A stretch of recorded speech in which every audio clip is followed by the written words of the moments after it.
Assalamualaikum warahmatullahi wabarakatuh.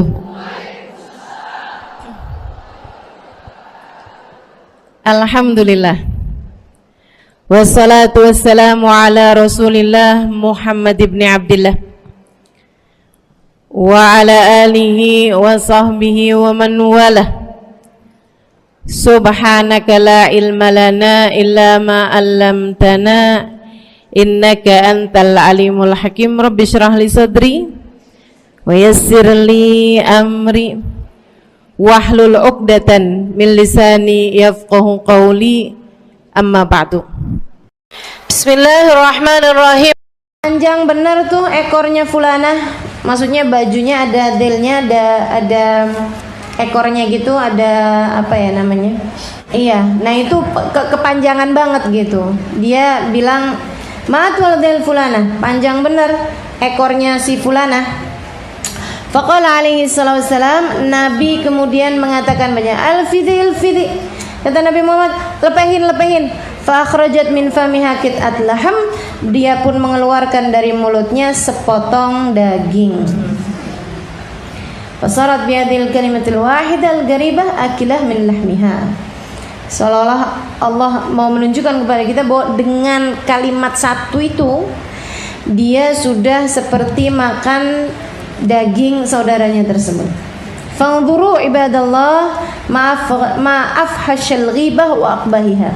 Maka perhatikanlah wahai hamba-hamba Allah, betapa sangat berbahayanya ghibah dan betapa sangat buruknya ghibah tersebut.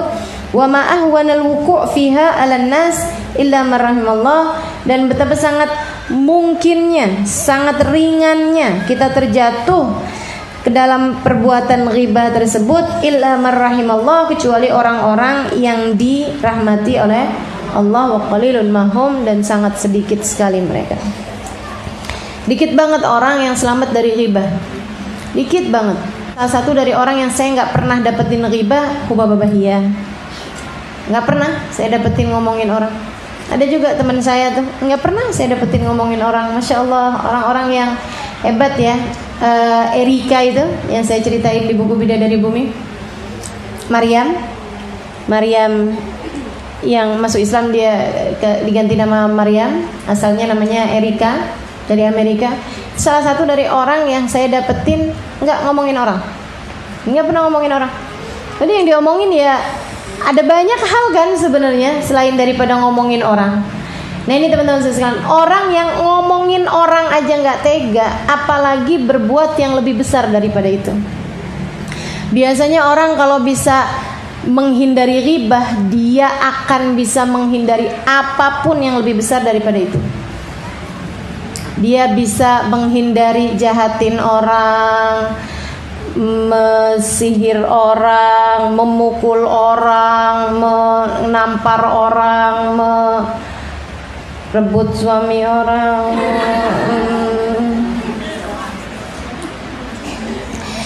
Pokoknya kalau udah bisa menghindari ghibah, itu akan terhindar dari banyak sekali keburukan-keburukan yang lain-lainnya. Gitu ya. Kenapa? Karena dia udah gak tega. Sekedar nyebut orang di belakangnya aja gak tega. Sekedar jahatin orang, ngomong orang, sesuatu tentang orang yang orangnya gak denger loh. Orangnya gak denger, orangnya gak ngerasain. Kita denger, kita ngerasain apa gak kalau kita lagi diomongin orang? Gak ngerasain. Kita gak ada yang sakit nih, sakit nih.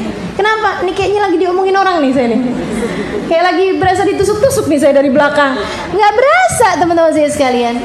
Segitunya aja ada orang-orang yang gak tega buat ngomongin orang gitu ya. Karena memang dia punya rasa rahmat yang sangat besar kepada setiap orang lain dan punya pemikiran yang sangat positif kepada setiap orang. Itu mencegah dia dari perbuatan ghibah. Nah, orang kalau nggak ghibahin orang lain, sekali lagi dia akan terhindar dari begitu banyak hal-hal yang orang lain bisa lakukan untuk menyakiti sesama manusia. Gitu. Jadi kita kalau bisa hindarin ghibah, terhindar dari banyak hal, dari keburukan-keburukan. Belajar yuk, belajar. Mesti merhatiin benar-benar. Jangan sampai ngomongin orang, jangan sampai ngomongin orang. Kadang-kadang udah bisa-bisa, diajakin orang ngomongin orang. Akhirnya ke bawah deh. Enggak kok, dia tuh aslinya begini. Oh, kamu nggak tahu aja. Tuh udah mulai. Oh gitu ya. Iya. Ya Allah, mudah-mudahan Allah lindungi kita sekalian insyaallah dari berbuat buruk kepada orang lain insyaallah. Biar punya hati yang gak tegaan kayak hatinya Nabi Muhammad SAW. Gak pernah tega. Ada orang musuh sekalipun kena azab, Nabi Muhammad gak tega. Ada orang kafir nyakiti Nabi bayangin dia masuk neraka aja gak tega. Kita disakitin orang lain dikit aja udah ngebayangin nih kayaknya diapain nih anaknya nih ya.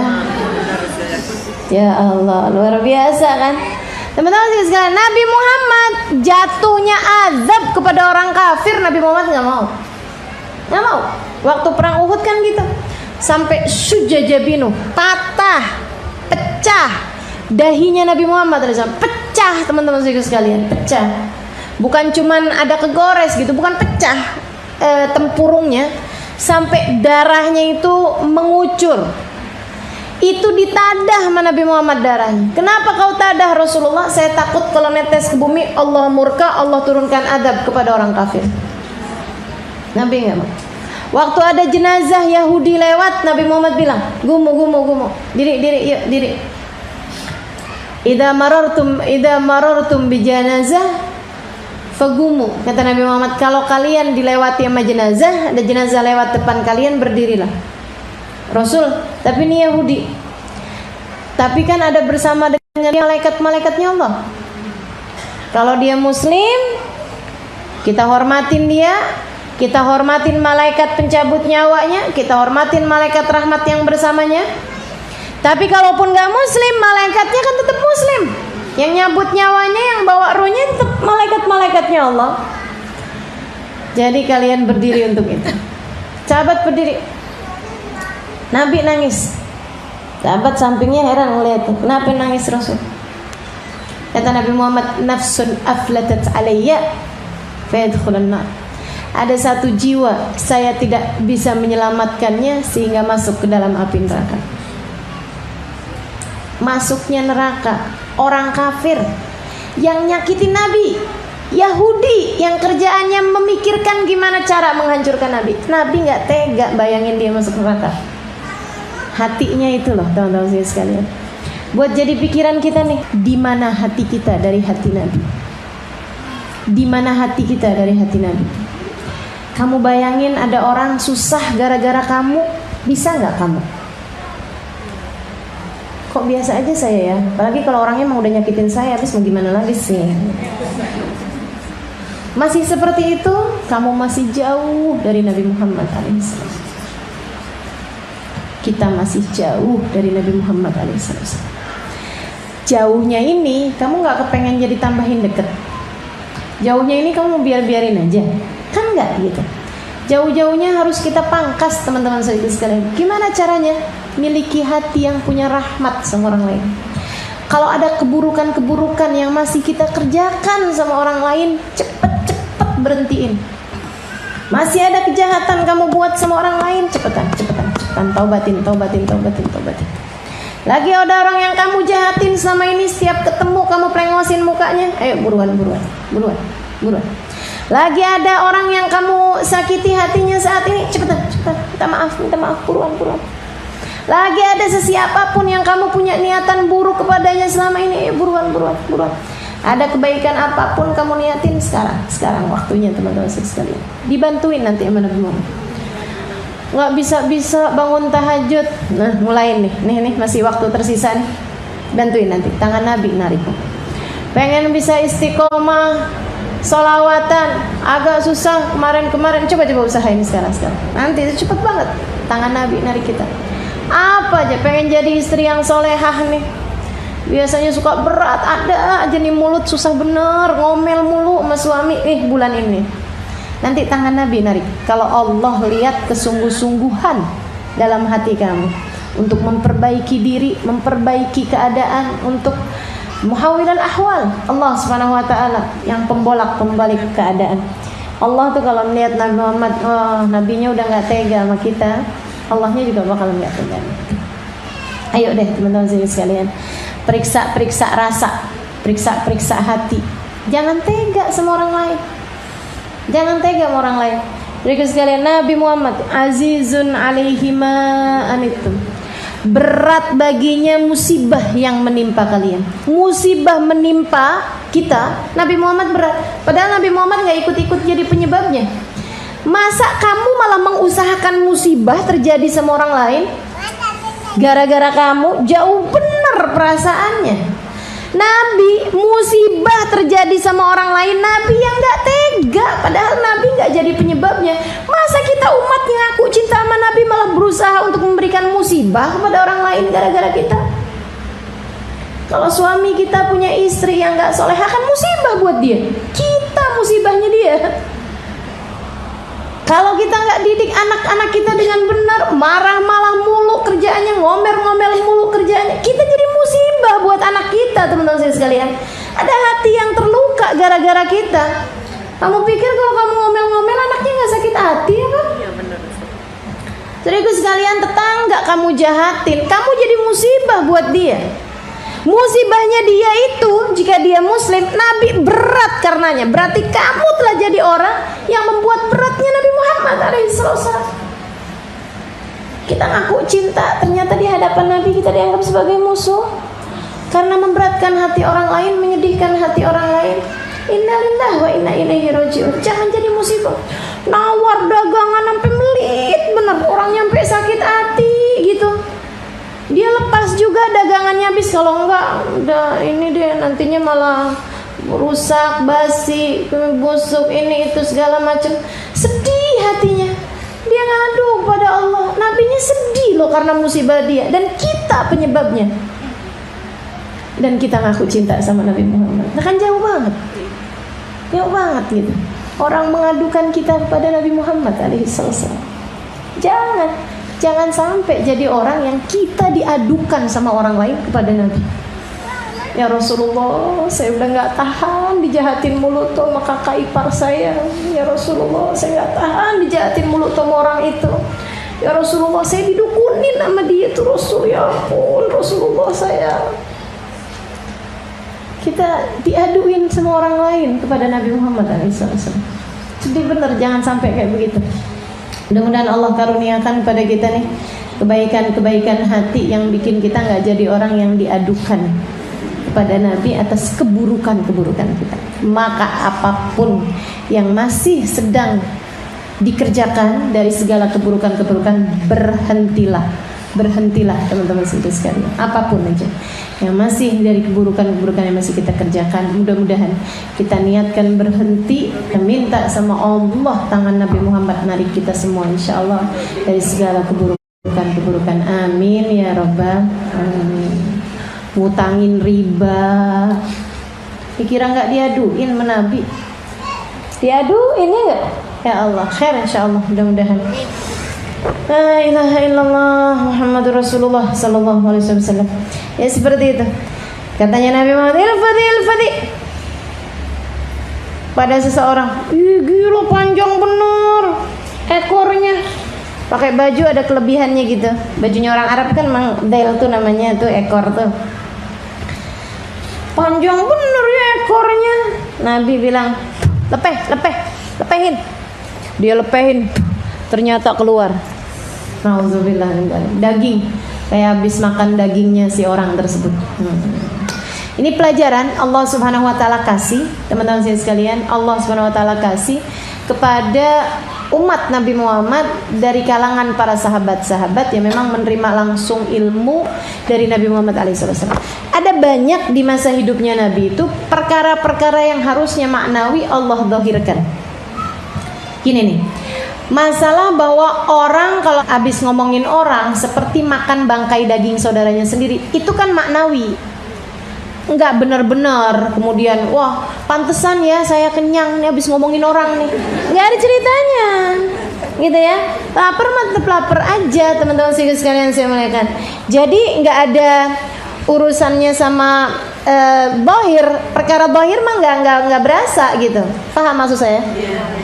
Sama kayak ayat yang berbunyi alladzina yakuluna amwalal yatama zulman Innama ya'kuluna fi butunihim nara wa sayaslawna sa'ira. Sesungguhnya orang yang makan hartanya anak yatim, sesungguhnya ia sedang memakan api di dalam mulutnya. Kata Allah gitu. Tapi bukan berarti kemudian ada api dalam perutnya.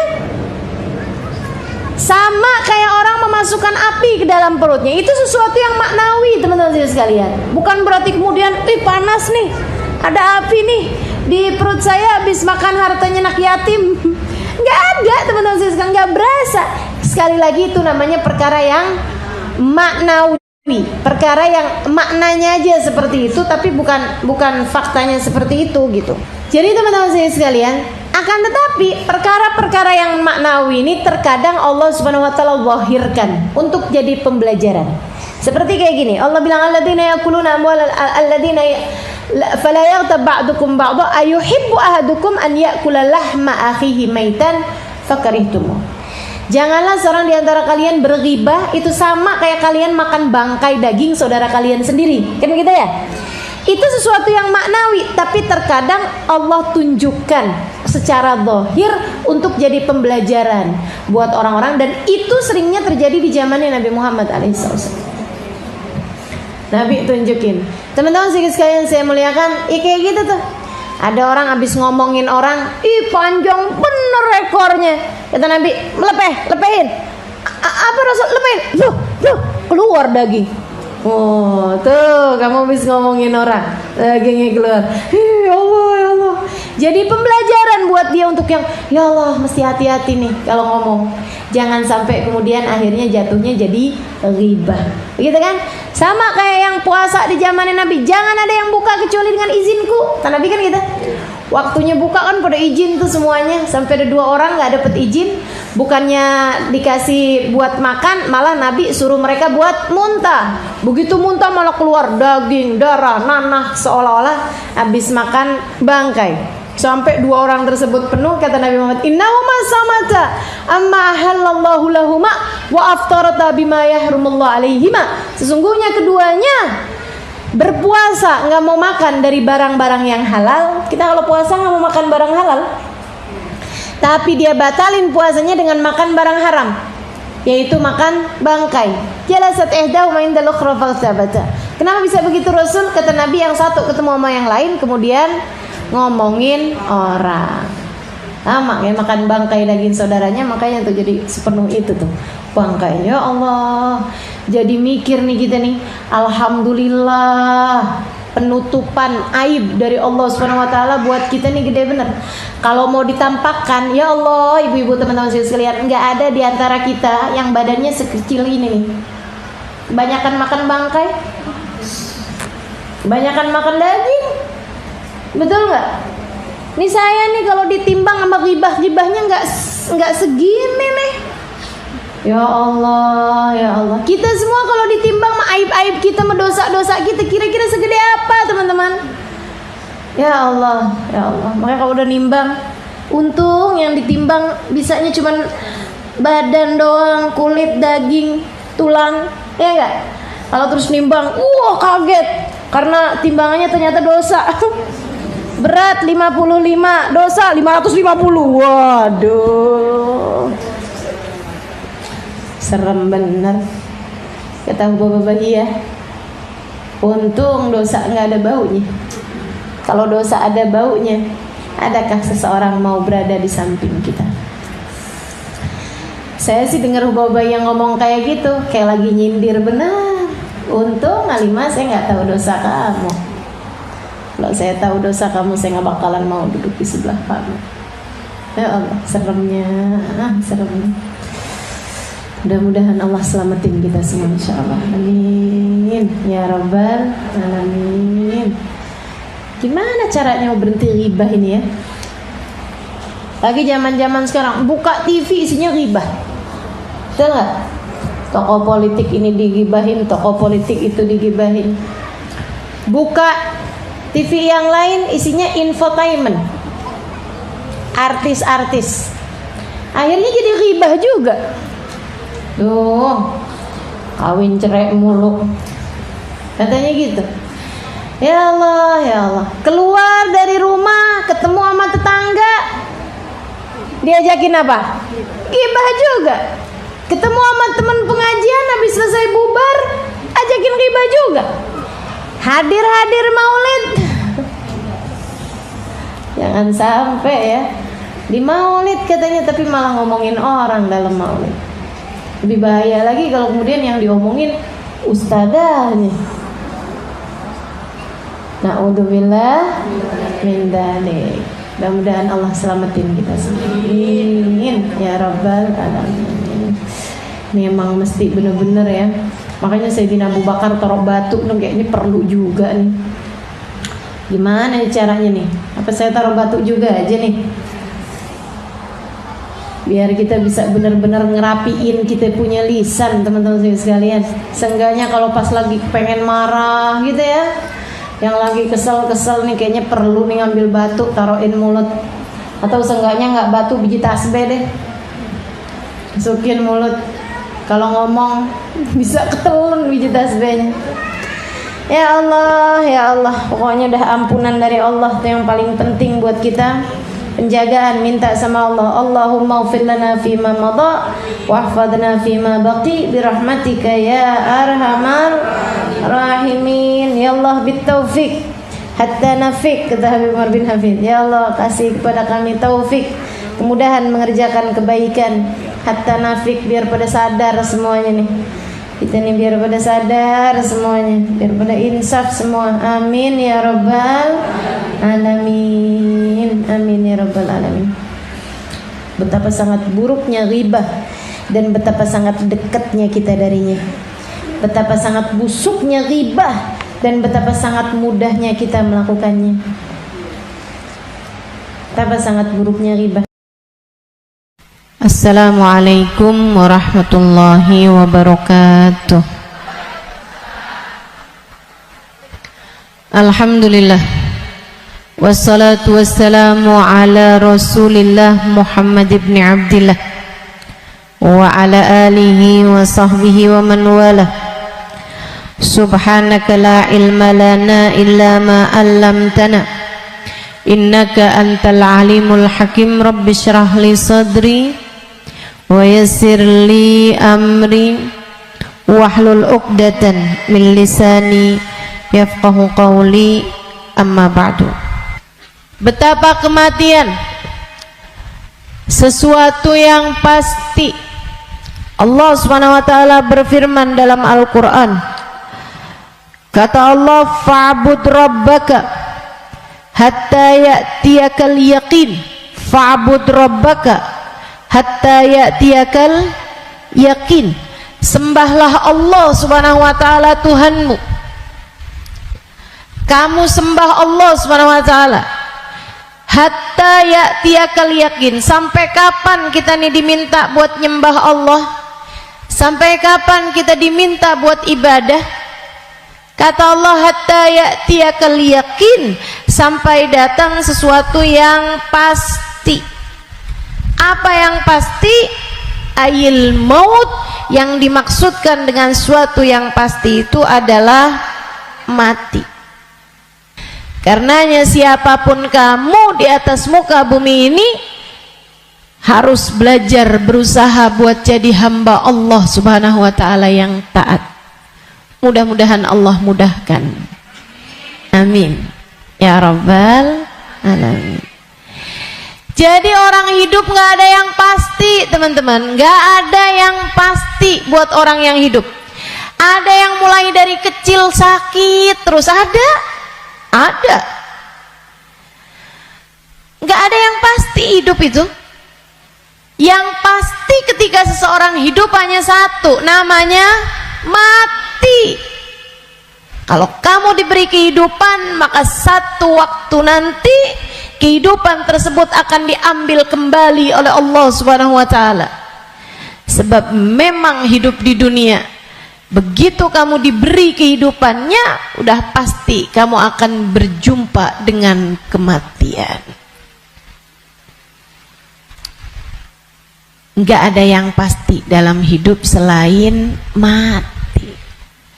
Nah kalau emang yang pasti itu mati, ngapain sisa hidup nggak dipakai buat berbekal menuju sesuatu yang pasti? Ngapain bekalannya untuk sesuatu yang nggak pasti? Misalnya nih, kamu umur tamat SMA, umur 15. Kalau kamu berpikir bahwa saya umur segini berarti udah deket lagi mau nikah, bekalan menuju nikah, misalnya, apa yang kamu kerjakan? Hidung kurang mancung, mancungin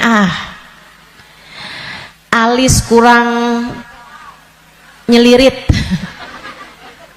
kurang bulan sabit, kamu sabitin alis kamu. Bibir kurang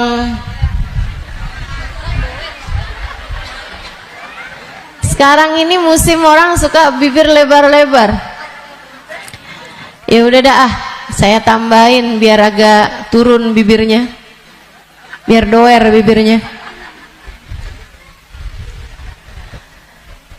Kalau kamu berpikir bahwa kamu akan menuju kepada kematian, kalau kamu berpikir kamu akan menuju kepada pernikahan, kamu kemudian berbekal menuju ke arah sana. Tapi kan sebenarnya nikahnya emang udah pasti? Belum pasti nikahnya, betul? Orang hidup nggak pasti nikah, teman-teman. Berarti kalau kayak gitu gimana nih caranya nih? Gimana cara kita menjadikan hidup kita bermakna? Takutnya udah siap-siap, tahu-tahu nggak dapet, iya kan? Kan sia-sia. Kalau gitu yang pasti aja, kamu hidup biar bermakna, pastikan hidupmu adalah saatmu berbekal menuju kepada kematian. Saya tuh waktu SD kabarnya pinter. Mungkin ada guru-guru saya di sini. Selamat pagi Bu Guru. Kabarnya dulu pinter waktu saya sekolah. Saudaraku sekalian saya muliakan, tapi saya dulu selalu punya pikiran bahwa bisa jadi umur saya nggak panjang. Walaupun ternyata itu tidak terbukti ya. Sampai dengan sekarang saya masih ada di atas muka bumi ini, udah panjang hidup saya. Dulu itu saya selalu berpikir bahwa bisa saja umur saya nggak panjang. Saya SD, itu saya punya temen sekolah siang, sekolah madrasah, namanya Madrasah Al-Wasliyah. Saya punya temen meninggal dunia, masih seumuran saya gitu kurang lebih. Sejak saat itu saya kayak selalu berpikir bahwa bisa jadi umur saya nggak panjang, bisa saja saya juga meninggal dunia gitu. Akhirnya saya suka berpikir bahwa apa yang harus saya lakukan untuk menjadikan yang saya kerja akan bermanfaat kalau umur saya pendek. Akhirnya saya jadi mikir, kalau saya jadi dokter, umurnya harus panjang loh dokter itu, karena sekolahnya lama. SMP, SMA, kan saya ceritanya SD, SMP, SMA, kuliah. Kuliahnya S1, habis itu S2, habis itu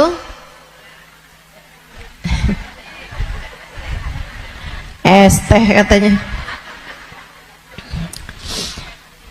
Buat jadi dokter spesialis itu kan mesti banyak sekolahnya, apalagi kalau mau spesialis yang spesialis lagi gitu, buat jadi dokter yang bagus.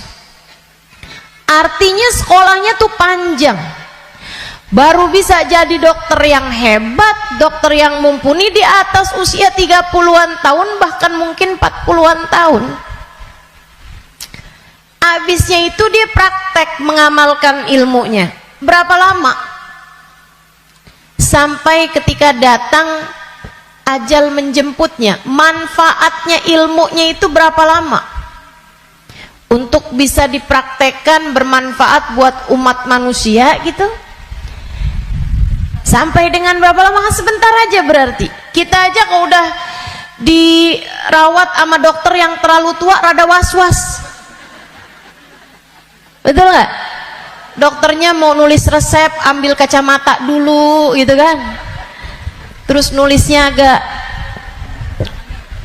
tangannya gemeteran.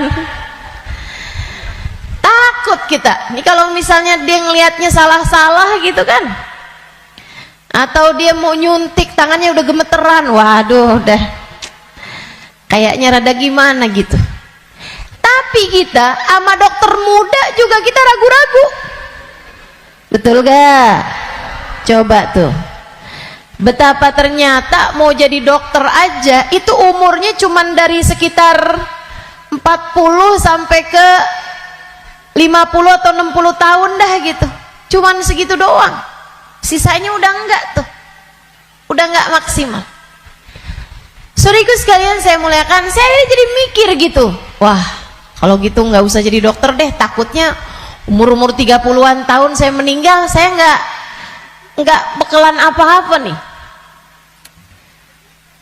Apa ilmu, apa hal yang bisa membuat saya bisa nggak nyesel kalau saya mati muda? Itu yang saya pikirkan lagi zaman saya SD. Hingga akhirnya saya memutuskan untuk saya akan belajar di pondok pesantren. Biar saya kenal sama agama Allah. Biar saya ngerti caranya jadi hamba Allah. Biar saya kenal sama baginda pemimpin agama saya, baginda Nabi besar Muhammad. Biar saya bisa dekat dengannya, hingga semoga begitu saya meninggal dunia saya dapat berjumpa dan bertemu dengannya.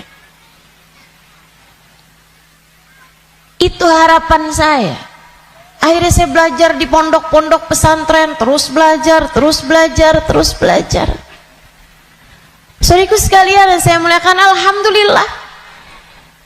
Saya rasakan ilmu saya udah bermanfaat dari sejak usia 20 tahun. Saya udah mulai mengajar dari usia 20 tahun dan saya mengajarnya dalam bahasa Arab di kota Tarim, Hadramaut, Yaman. Saudaraku sekalian, saya muliakan. Pada akhirnya kehidupan mengajarkan kita bahwa jangan mau memperjuangkan sesuatu yang tidak kamu bawa mati. Begitu saya belajar lama, saya jadi ngerti bahwa ternyata bahkan bekalan menuju kematian itu bukan ilmu yang banyak, bukan. Akan tetapi hati yang tersambung dengan Allah penciptanya, ruh. Sebab hulikatir ruhu lil abad. Ruh itu ketika diciptakan, ia diciptakan untuk selamanya. Ruh kamu ini, teman-teman sekalian, ini yang akan kamu bawa mati. Hati kamu itu adalah ruh kamu, rasa kamu. Ini yang akan kamu bawa mati. Kalau badan ini nggak akan kamu bawa mati.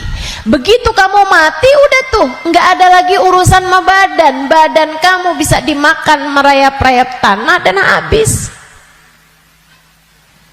Bibir kamu yang selalu kamu lipstikin,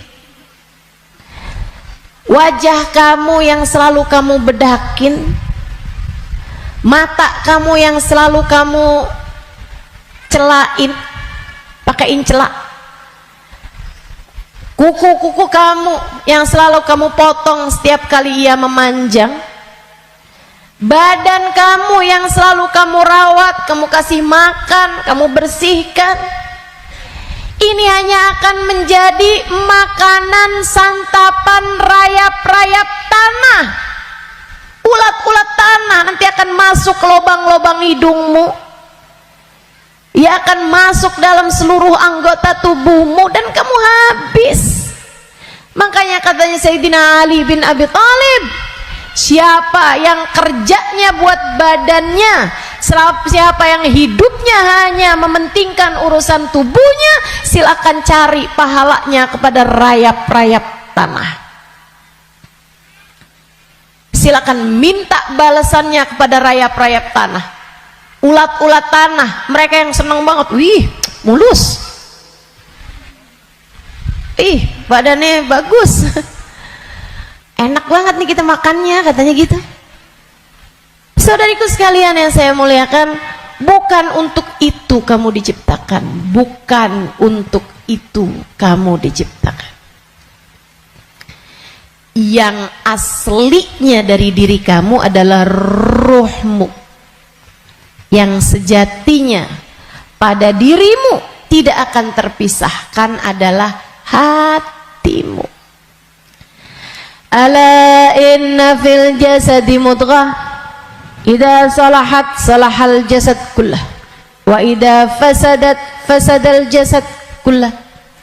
Ketahuilah, di dalam tubuh manusia terdapat segumpal darah, disebut hati.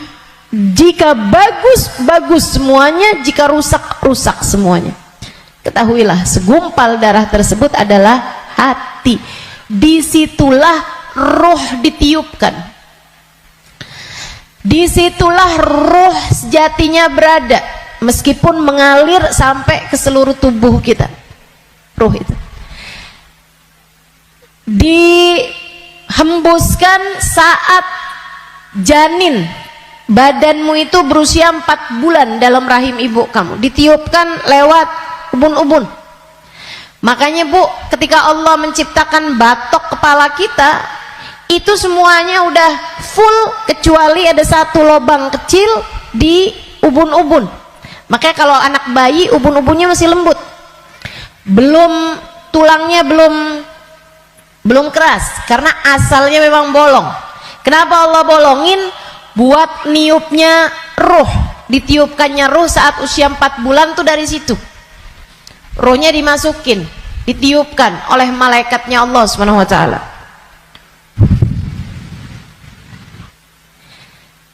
Pusatnya ditaruh di jantung atau di hati, dia pusatnya tuh ditaruh di hati, menyebar ruh tersebut sampai ke ujung-ujung jari. Itu ruh.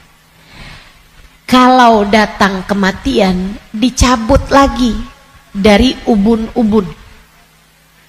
Malaikat pencabut nyawa sama halnya dengan malaikat peniup ruh, itu memulai pekerjaannya dari ubun-ubun. Nyabut nyawanya juga dari sini. Dicabut dari atas kan, yang duluan hilang yang kaki. Makanya orang kalau mati tuh kakinya duluan yang dingin. Yang lain masih hangat tapi kaki udah dingin, itu berarti sudah memulai proses pencabutan nyawa. Sama kayak ada prosesnya bayi ketika keluar, makanya ada istilah pembukaan 1, bukaan 2, bukaan 3 tuh. Sama halnya juga dengan peniupan ruh. Ruh juga begitu. Ketika ditiupkan dan ketika dicabut itu juga seperti itu. Ada masa-masa berhentinya, namanya sakarat. Namanya sekarat. Ala inna lil mauti sakarat, kata Nabi Muhammad SAW. Ketahuilah, kematian ada sekaratnya. Kematian ada hentakan-hentakannya, enggak sekaligus. Kematian ada tahapan-tahapannya. Ditarik sampai ke lutut, Jadi yang dingin duluan, yang gak ada ruhnya duluan kakinya. Tarik lagi, sampai ke pusar. Pusar kita nih. Tarik lagi, sampai ke ulu hati. Banyak orang yang kalau orang tersebut dimurka Allah SWT, malaikat maut mencabut nyawanya dengan main-main, dimain-mainin rohnya, padahal sakitnya setengah mati. Kata Sayyidina Ali bin Abi Thalib, la darba bisayf 30 darbah ahab ilayya min sakrah min sakaratil maut. Badan saya dicacah-cacah pedang 30 kali cacahan pedang lebih saya sukai daripada satu sakaratul maut. Sakit setengah mati. Buat orang yang suka main-main dalam hidupnya, ada banyak di antara mereka yang ketika ajal datang menjemputnya, malaikat maut memain-mainkan saat pencabutan nyawa. Sakitnya luar biasa. Tapi ada banyak juga hamba-hamba Allah yang hidupnya santun, yang hidupnya berakhlak pada Allah, nggak pernah main-main dalam hidupnya. Allah pun memudahkan saatnya sakaratul maut. Kayak doa orang-orang tua kita, Allahumma hawwin alaina fi sakaratil maut wan najata minan nar. Ya Allah, ringankan saatnya sakaratul maut. Dia nggak bilang, ya Allah jangan ada sakaratnya dong buat kematian saya, nggak bisa gitu. Atau ya Allah jangan kasih saya sakit saat sakaratul maut, nggak bisa gitu juga, karena memang sakaratul maut itu sakit, memang pasti sakit. Jadi yang diminta adalah Allahumma khaffif alaina fi sakaratul maut. Ya Allah, ringankan sakitnya sakaratul maut. Apa yang bisa meringankan? Maksudnya ringannya tuh gara-gara apa? Kalau kamu tanya sama saya, Ustazah, ringannya sakaratul maut tuh gara-gara apa? Saudaraku sekalian, sesuatu itu sakit bisa jadi ringan itu karena dua hal. Satu, karena memang sakitnya itu levelnya jadi ringan. Kan begitu?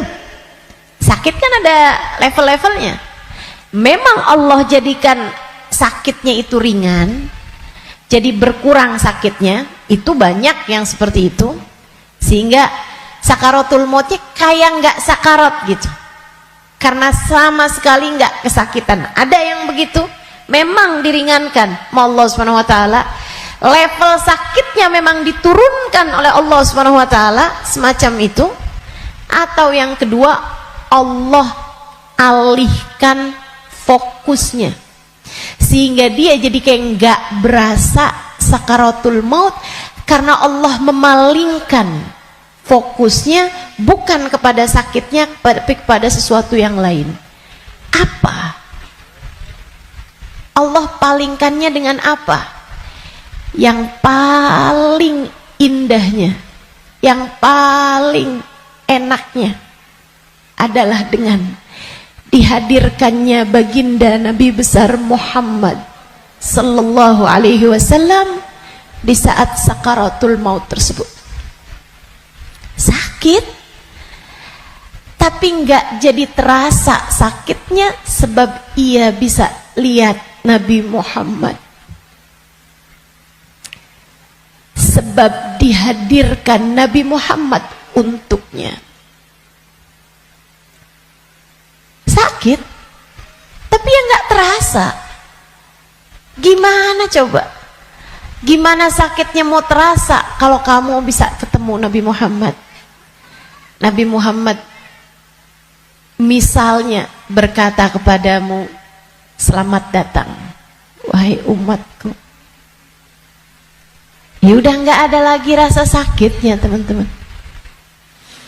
Udah jadi indah semuanya. Banyak yang begitu juga. Kekasih berjumpa dengan kekasihnya di saat sakaratul maut. Banyak. Kita ustazah gak tahu deh, minta aja, doa aja, walaupun gak pantas, biar gak nyesel. Betul gak? Betul gak? Mau doa tapi rasanya kayak gak pantas gitu ustazah. Orang kayak saya kematiannya dijemput sama Nabi Muhammad, emang gak pantas. Yang kayak kamu ngomongin orang, yang kayak kamu kalau sholat berantakan, betul? Ngarepin kematiannya dijemput sama Nabi Muhammad, siapa kamu? Betul gak? Sama. Saya juga berpikir hal yang sama denganmu. Siapa saya? Sampai saya berharap kematian saya dijemput sama Nabi Muhammad. Tidak ada di antara kita yang pantas. Gak ada di antara kita yang layak. Gak ada. Gak ada. Tidak saya, tidak kamu, sama. Sama. Tapi kita tetap berdoa, kita tetap meminta kepada Allah Subhanahu wa taala. Kali-kali aja doa kita diijabah. Ya, siapa tahu ya kan? Siapa tahu. Soalnya takut kalau nggak minta nyesel. Sebab Nabi Muhammad itu dermawan. Sebab Nabi Muhammad itu dermawan. Kadang-kadang orang kalau dermawan tuh kita nggak bisa kira. Tahu-tahu memberi lebih dari yang kita minta. Itu sakaratul maut. Nanti habis cabut tuh dari pusar sampai ke dada. Dada, hati, itu teman-teman pusatnya. Allati tattali'u alal afidah. Sampai ketika roh tersebut nyampe di afidah, nyampe di dada, tempatnya hati kita itu, pusatnya. Makanya orang kalau ngerasa sakit hati pasti pegang dadanya gitu. Nggak ada yang pegang kepalanya, sakit hati saya, nggak ada. Apalagi pegang kaki, sakit hati saya, nggak ada. Pasti bilang sakit hati saya gitu, yang dipegang dada. Karena memang tempatnya ruh, pusatnya itu adanya di situ, hati kita. Itu sakaratul maut paling sakitnya tuh di situ, karena sumbernya tuh di situ. Baru kemudian dicabut lagi sampai ke ghargharah, sampai ke leher. Kau udah nyampe di ghargharah, hakikat kamu akan ditampakkan.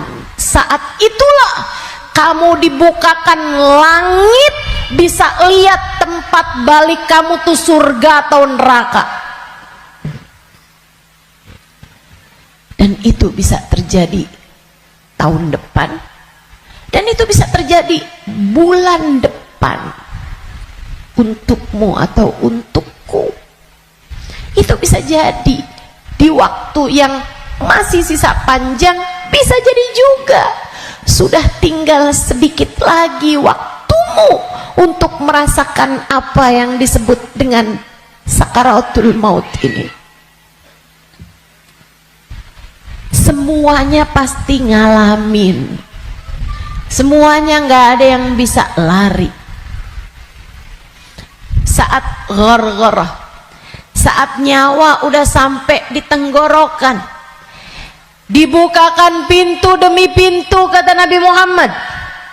Ketika Nabi bercerita kepada Sayyidah Aisyah, ya Aisyah, man ahabba liqa Allah ahabballahu liqa'ah, wa man kariha liqa Allah karihallahu liqa'ah. Wahai Aisyah, siapa yang senang saat perjumpaannya dengan Allah, Allah pun senang berjumpa dengan dia. Siapa yang benci berjumpa dengan Allah, Allah pun benci berjumpa dengan dia. Ya Rasulullah, walakinnana nakrahul maut. Bukannya semuanya takut memati, Rasul? Takut kan gak seneng? Bukankah kita semuanya takut mati, Rasul? Kalau takut mati kan artinya kita gak seneng. Kalau kita gak seneng, Allah gak seneng juga dong ketemu kita. Gak gitu Aisyah. Tapi nanti saat ghargharah, saat nyawa sudah di tenggorokan, Allah akan bukakan langit-langit dan Allah akan perlihatkan tempat kembali bagi roh seseorang. Rohnya itu baliknya kemana? Siapa yang ketika dibukakan langit-langit tahu tempat kembalinya adalah neraka, dia pun takut ketemu sama Allah, dia benci berjumpa dengan Allah, Allah pun benci berjumpa dengannya, walaupun dia bunuh diri sekalipun. Dia bunuh diri nih, pengen mati kan orang bunuh diri, tapi begitu ruhnya sampai di tenggorokan, begitu dia lihat tempat kembalinya adalah neraka, dia pun takut, kepengen gak jadi bunuh diri, dia pun pengen balik hidup lagi, karena dia lihat ternyata tempat kembalinya adalah neraka yang sangat menakutkan. Dia benci berjumpa dengan Allah, Allah pun benci berjumpa dengannya. Sebaliknya, orang mukmin, orang yang tawadhu, orang yang hidupnya buat nyari Allah, walaupun sebenarnya takut, walaupun sebenarnya ngeri, tapi saat langit dibuka, dia diperlihatkan bahwa tempat kembalinya adalah surga. Dia pun rindu, dia pun ingin, dia pun cinta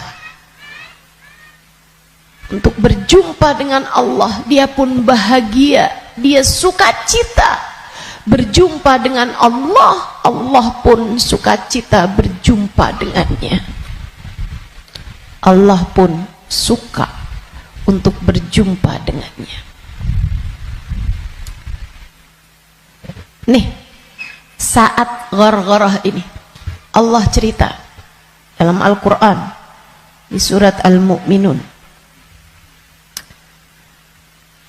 hatta idza jaa ahadahumul maut qala rabbi rji'un la'alli a'malu salihan fima taraktu kalla innaha kalimatun huwa qailuha wa min waraihim barzakhun ila yaumi yub'atsun. Sadaqallahul azim. Kata Allah, sampai ketika kematian datang kepada kalian, ketika ruh sampai di tenggorokan, dia akan berkata, Rabbi rji'un, balikin saya lagi ya Allah, balikin saya lagi ya Allah. Setahun, biarkan saya tinggal lagi di dunia setahun ya Allah. Nggak boleh sebulan ya Allah, nggak boleh seminggu ya Allah, minggu depan deh ya Allah, matinya minggu depan aja. Gak boleh minggu depan, sehari ya Allah, besok mati gak apa-apa, jangan sekarang.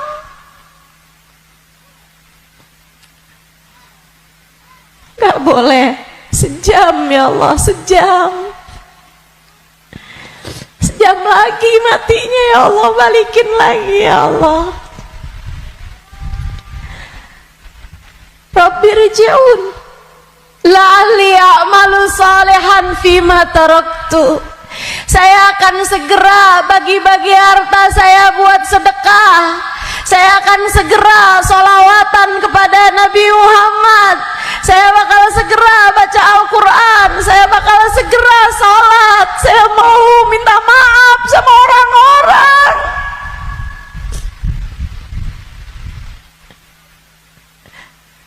Saya mau minta maaf sama orang-orang.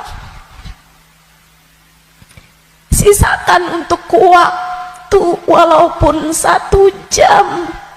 La'alli a'malu salihan fima taraktu. Aku akan mengerjakan kebaikan yang selama ini saya tinggalkan.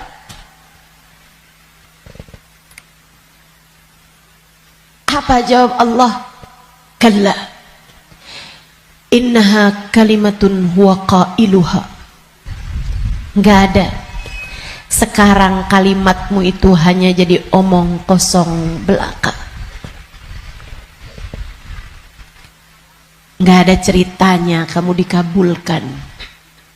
Waktunya sudah habis. Game over. End. Udah habis. Kamu nggak punya nyawa cadangan, kamu nggak punya hidup simpanan, kamu tidak sedang dalam masa percobaan. Begitu kamu masuk usia balik, semua sudah mulai tercatat untukmu. Tak ada lagi waktu untuk kembali. Innaha kalimatun huwa qailuha. Itu hanya sekedar kalimat disampaikan begitu aja. Kamu minta balik, enggak ada ceritanya. Wa min waraihim barzakhun ila yaumi yub'atsun. Sekarang waktunya kamu hidup di alam barzakh sampai hari kiamat datang. Tuh nggak bisa balik lagi. Makanya serem sama kematian, teman-teman, karena dekat. Aqrab ghaib yuntadhar, kata Nabi Muhammad. Perkara gaib yang paling dekat sama kita kematian. Si ini meninggal, si itu meninggal, si itu meninggal, si itu meninggal. Semua meninggal. Maka sebagaimana kamu melihat satu hari ada jenazah diangkut, satu waktu jenazah kamu yang diangkut. Sebagaimana kamu lihat ada nama seseorang, kamu dengar nama seseorang diumumkan di masjid, satu waktu namamu yang akan diumumkan di masjid. Kamu lihat satu hari ada nama seseorang muncul dengan ucapan berbela-sungkawa, turut berduka cita, yang ada di Instastory orang-orang, satu waktu nama kamu yang akan ditulis di situ. Sebagaimana ada broadcast di grup-grup WhatsApp yang menuliskan nama-nama orang dengan ucapan meninggal dunia, satu waktu akan ada namamu yang ada di situ. Innalillahi wa inna ilaihi rojiun. Turut berduka cita atas meninggalnya Halimah binti Utsman al-Idrus. Akan ada waktunya. Semua akan ada waktunya. Semua akan ada gilirannya. Pasti, tanpa terkecuali. Kamu akan datang giliranmu. Pasti, tanpa terkecuali.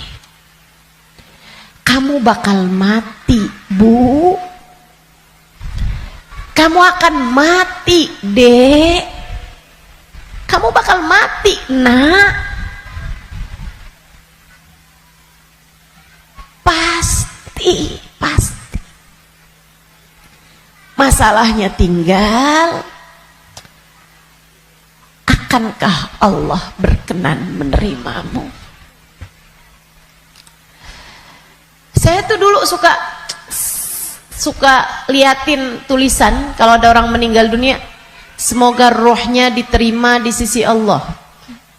Saya suka mikir gitu, ya masa ditolak, ya diterima lah. Fakta membuktikan Kita nggak pernah lihat ada orang habis meninggal dunia terus balik lagi. Lah, bukannya kamu seminggu yang lalu meninggal? Oh, nggak diterima. Pernah? Nggak pernah. Ya, saya suka pikir gitu. Ya diterima lah. Masa mau ditolak? Orang meninggal mau meninggal gitu. Tapi sesudah saya belajar, tuh waktu saya kecil mikirnya begitu. Sesudah saya belajar di pondok pesantren, belajar terus. Saya jadi faham betapa berartinya ucapan itu. Sebab kamu, saya, ketika meninggal dunia akan menjadi salah satu dari dua kelompok orang. Ada yang ruhnya diterima di sisi Allah dengan penuh keridhaan. Ada yang ruhnya diusir dari rahmatnya Allah sebab Allah murka kepadanya.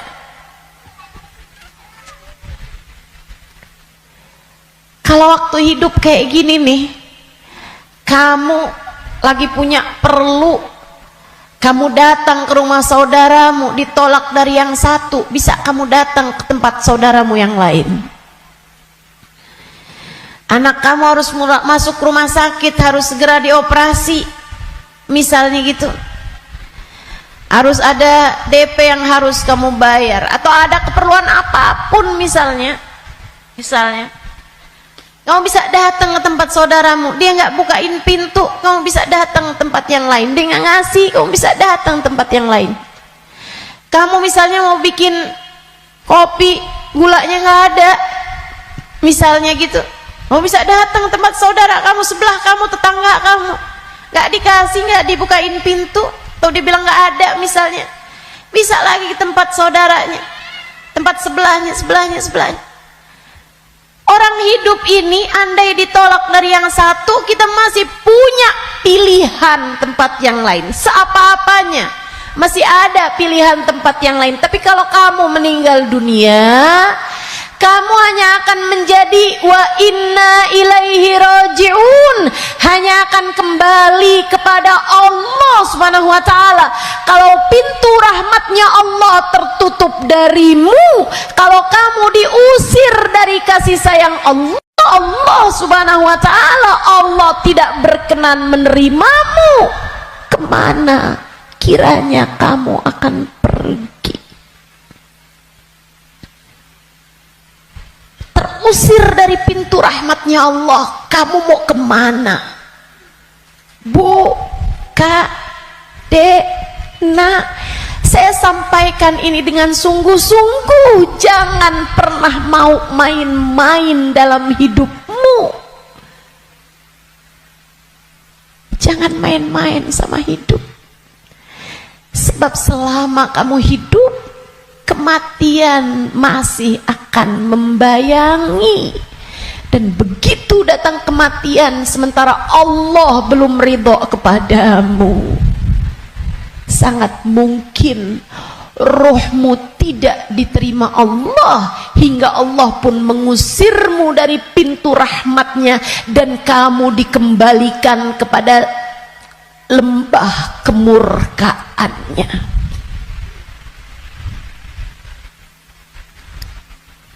Dimurka Allah Subhanahu wa ta'ala. Dimurka Allah Subhanahu wa ta'ala. Nggak enak. Kita tuh dibenci sama suami kita aja rasanya nggak enak. Kita dibenci sama saudara kita aja setengah mati, nggak enak rasanya. Bukan begitu?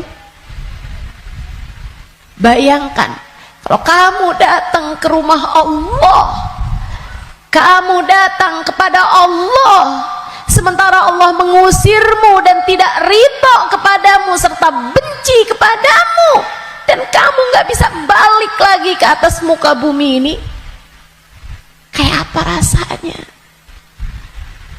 Dalam keabadian kamu dimurka, dalam keabadian kamu dibenci, dalam keabadian kamu tersiksa.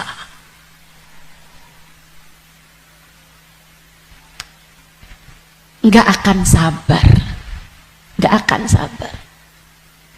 Makanya sekarang nih di dunia kamu masih bisa sabar. Kalau lagi nggak enak sabar aja. Malam-malam ngantuk mau tahajud, yang sabar. Bangun tahajud, yang sabar. Biar nanti kamu nggak ketemu waktu di mana kamu tidak akan sabar menghadapinya. Kamu nggak akan kuat ngadepinnya. Sekarang kamu kuat. Buat puasa kamu kuat. Buat baca Quran kamu kuat. Buat hadir majelis taklim kamu kuat. Buat baca maulid kamu kuat. Buat berbuat baik pada orang tua kamu kuat. Buat berbuat baik sama suami kamu kuat. Buat doain anak-anak kamu kuat. Buat ngurusin rumah kamu kuat. Buat ngerjain kebaikan-kebaikan kamu kuat. Maka kerjakan apa yang kamu kuat untuk menghindarkan diri dari sesuatu yang kamu nggak bakal kuat. Bertahanlah terus.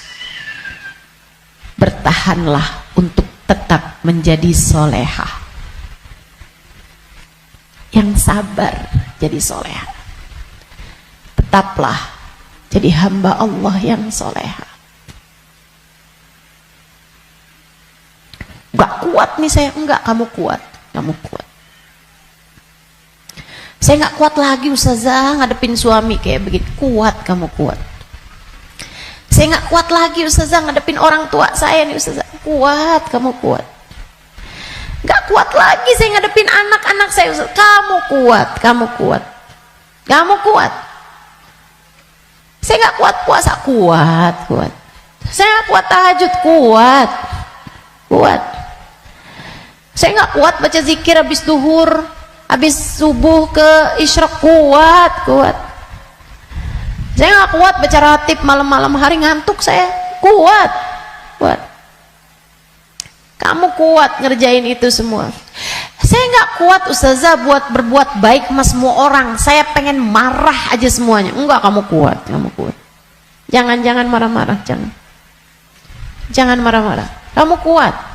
Teman-teman saya sekalian, yang gak kuat kalau kamu mati dan kamu terusir dari rahmatnya. Yang kamu gak kuat kalau sampai di dalam kubur ruhmu disiksa, kamu gak akan kuat.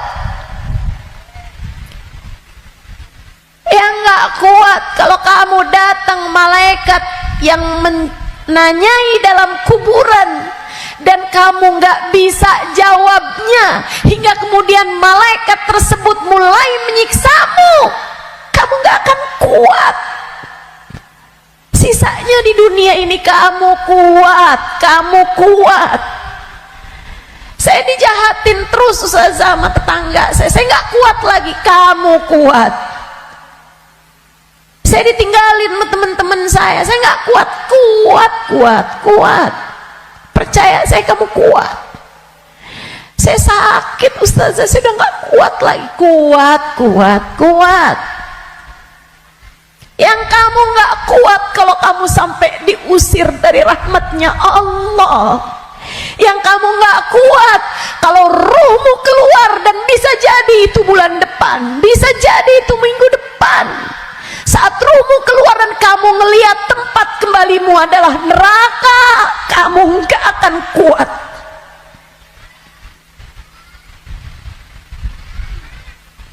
Gak akan kuat.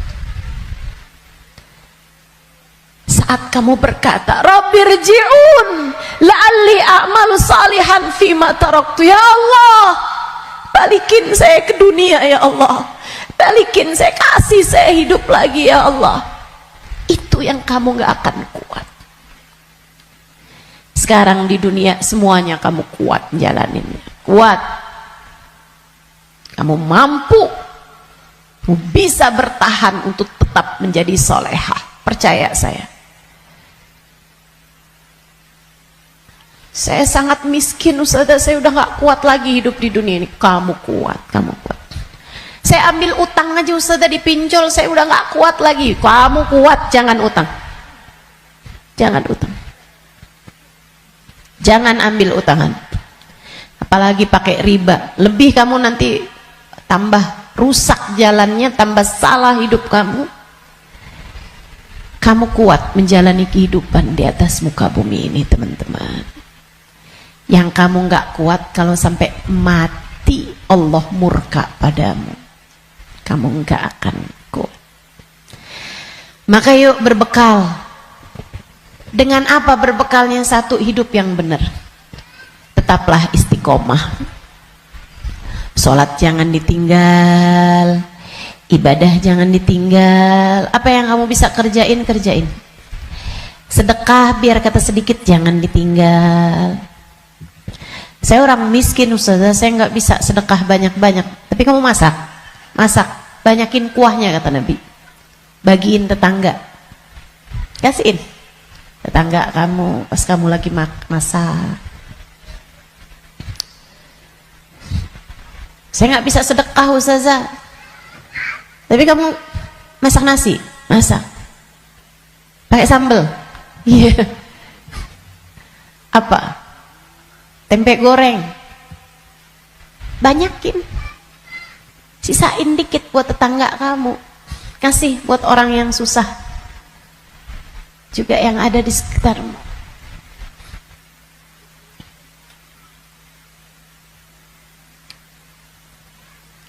Itu pesan Nabi kita Muhammad SAW.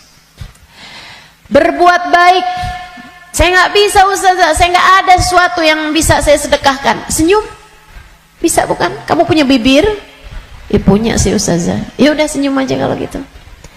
Ketemu orang, bisa nyenengin orang, apa kabar? Sehat?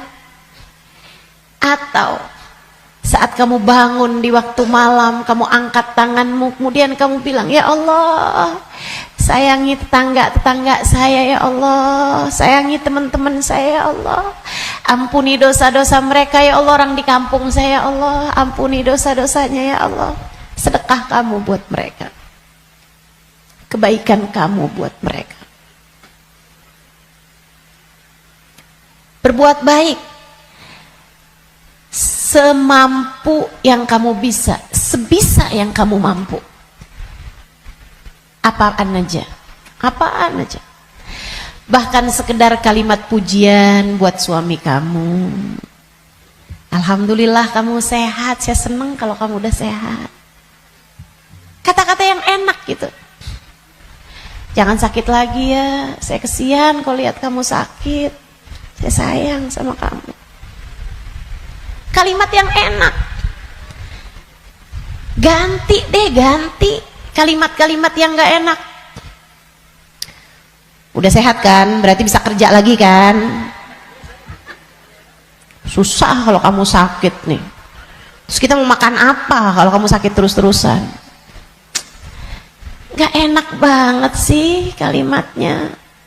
Kamu bakal mati, maka pilihlah kalimat yang gak jadi penyesalan bagimu sesudah kematianmu. Yang bagus ngomongnya, yang bagus. Jangan sakiti hati orang. Iya Kak, Bu, Dek. Ucapanmu kepada orang tuamu nak yang bagus, yang bagus. Mama yang sehat ya Ma, Mama yang sehat. Enggak kok, Mama nggak pernah ngerepotin. Saya seneng ada Mama. Tetaplah sehat Ma, tetaplah kuat Ma. Yang bagus ngomongnya. Nanti nyesel kalau kamu yang pergi atau mamahmu yang pergi.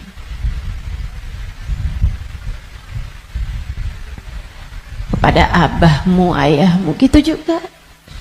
Ngomong yang bagus-bagus aja, biar nggak tambah banyak penyesalanmu ketika datang ajal menjemput. Apapun dari kebaikan yang bisa kamu lakukan, lakukanlah. Udah nggak usah pakai mikir-mikir, saya mau pakai kerudungan kapan ya. Nggak usah. Sekarang mau orang senegeri udah pakai kerudungan semua kok. Selagi kamu perempuan ya pakai penutup aurat. Saya nggak tahan Ustazah, saya nggak kuat pakai jilbab. Kuat kok. Semua kuat. Bismillah. Bismillah. Lakukan kebaikan, jangan tinggalkan.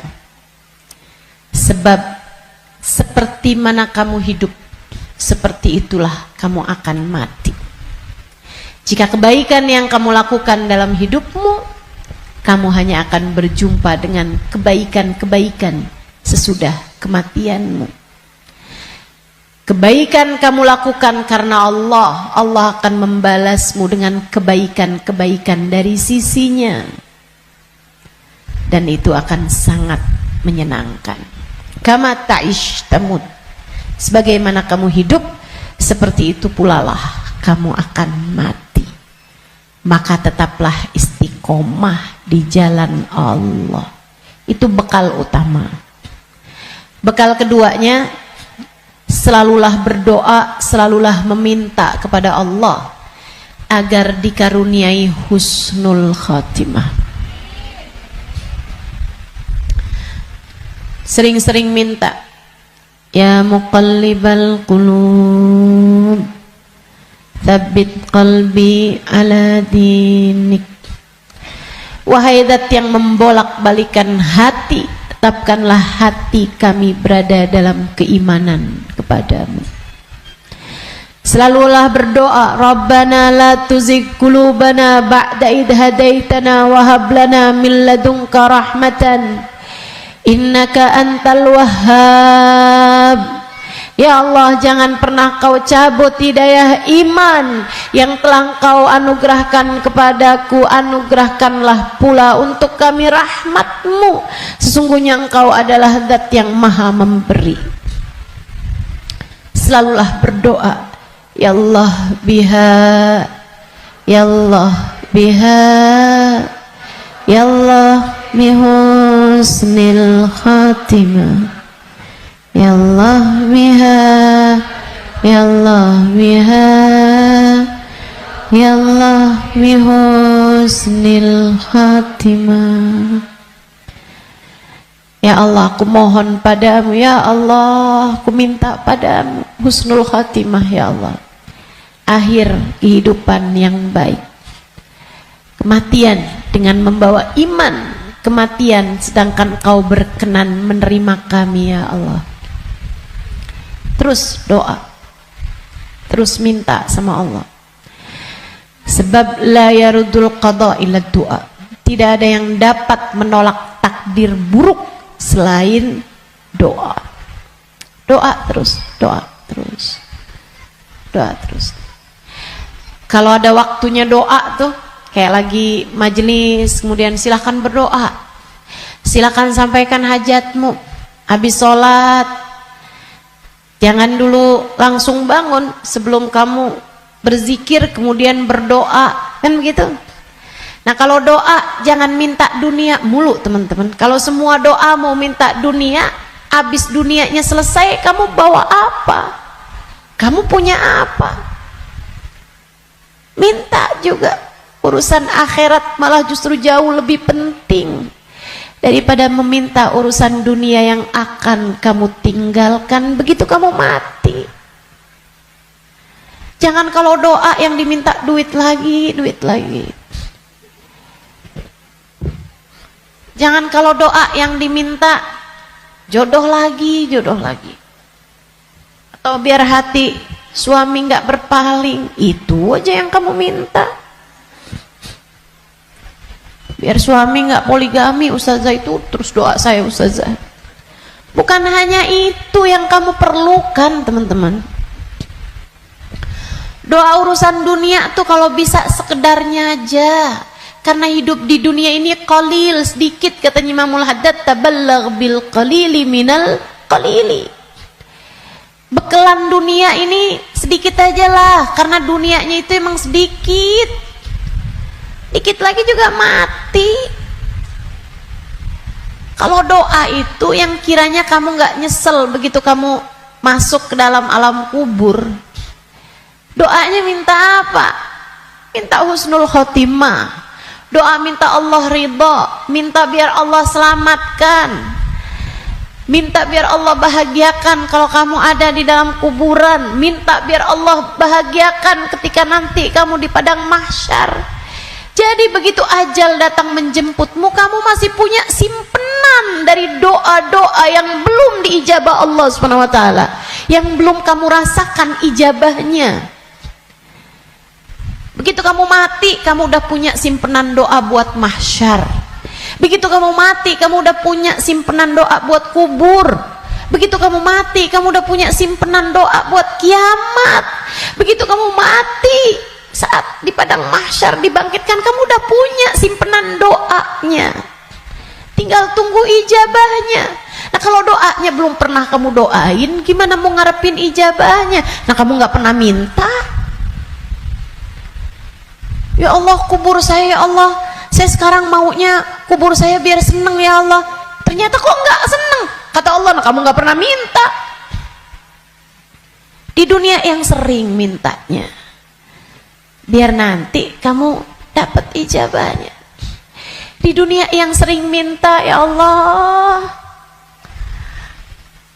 jadikan kami ada dalam rombongan Nabi Muhammad, jadikan kami ada dalam rombongan umat Nabi Muhammad, ya Allah. Jangan cuman di majelis maulid aja doanya.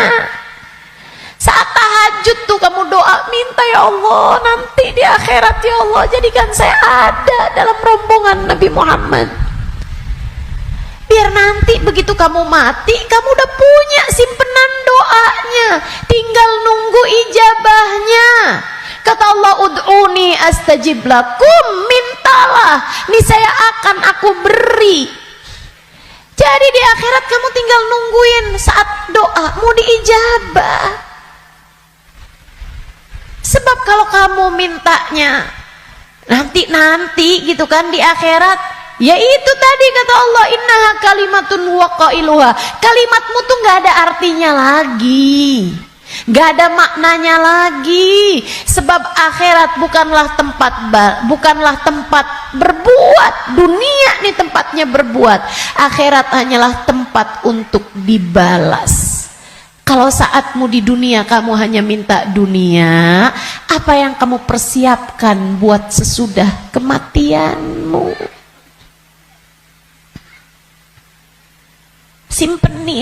Simpenin doa-doa yang banyak buat akhirat, karena akhirat itu jauh lebih panjang, jauh lebih penting, jauh lebih berarti, jauh lebih bermakna. Dunia ini hanya sebentar, teman-teman. Jangan sampai nyesel. Jangan sampai nyesel. Doa. Doa tidak pernah hanya sekedar. Itu adalah semua yang kamu perlukan. Kita semua perlu doa. Semua perlu doa. Makanya banyak-banyak doa. Minta sama Allah agar kehidupan kamu sesudah kematian menjadi kehidupan yang menyenangkan. Amin ya rabbal. Satu tadi istiqomah taat, bekal menuju kematian ya. Yang kedua tadi apa? Doa. Yang ketiga, teman-teman saudariku sekalian, bekal menuju kematian itu ampunan dari Allah Subhanahu wa taala.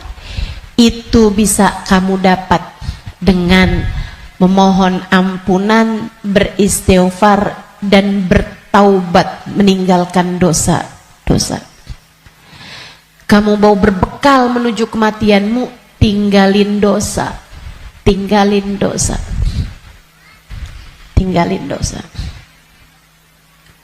Udah deh, ucapkan selamat tinggal buat dosa-dosa. Adik-adik yang sudah umur 20-an tahun belum datang jodoh, ustazah saya pacaran ya. Jangan. Kenapa ustazah? Dosa. Tinggalin dosa. Kamu belum tentu punya waktunya buat taubat. Kamu belum tentu sisa waktumu itu mencukupi untuk kamu bertaubat. Nggak usah deket-deket sama dosa.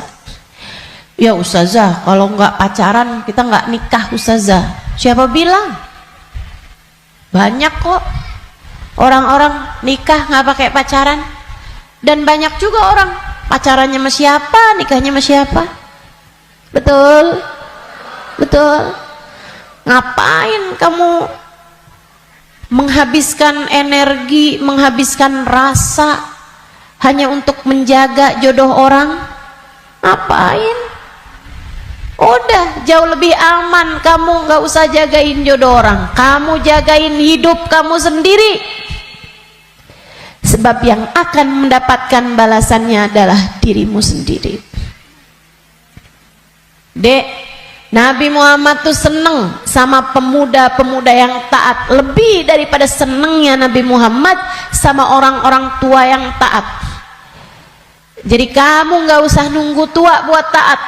Kamu nggak usah nunggu tua buat deket sama Nabi Muhammad. Justru di saat kamu masih muda, andai pun kamu nanti sampai tua, justru di saat muda nih kesempatan kamu buat deket sama Nabi Muhammad. Sebab Nabi seneng sama pemuda-pemudi yang hidup dalam menjalani taat kepada Allah Subhanahu wa taala.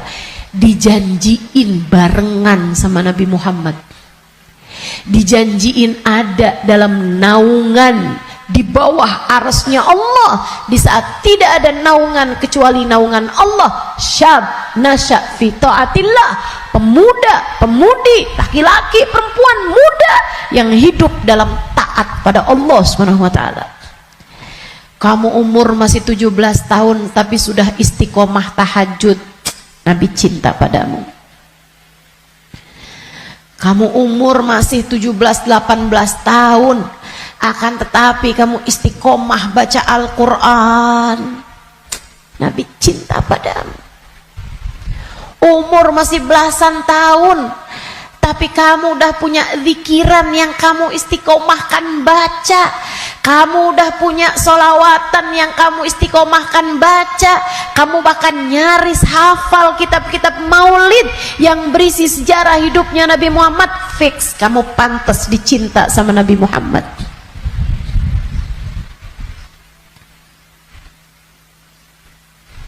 Kamu punya kesempatan besar untuk bisa jadi orang yang kelak di hari akhirat nanti membersamai Nabi Muhammad. Tinggalin dosa, dek, tinggalin dosa. Gak ada pentingnya. Kamu gak akan seneng nantinya sama dosa itu. Kelihatannya kayak bagus tapi bikin sumpek. Kelihatannya kayak enak tapi bikin hati gelap. Kelihatannya kayak membahagiakan, padahal itu hanya akan menyusahkan hidupmu saja. Tinggalin dosa. Semua yang ada di sini, yang tua, yang muda, tinggalin dosa, tinggalin dosa. Itu cara kamu biar bisa berbekal menuju kematian yang indah. Yang terakhir, kamu pengen berbekal menuju seindah-indah kematian adalah dengan mencintai orang-orang soleh. Gaulmu itu loh benerin. Gaulnya sama orang bener, biar kamu bisa bener. Sayangnya sama orang bagus di mata Allah, orang soleh, orang solehah. Sayangnya sama ulama, sayangnya sama guru-guru, gitu kan? Sama ustadz, sama ustadzah.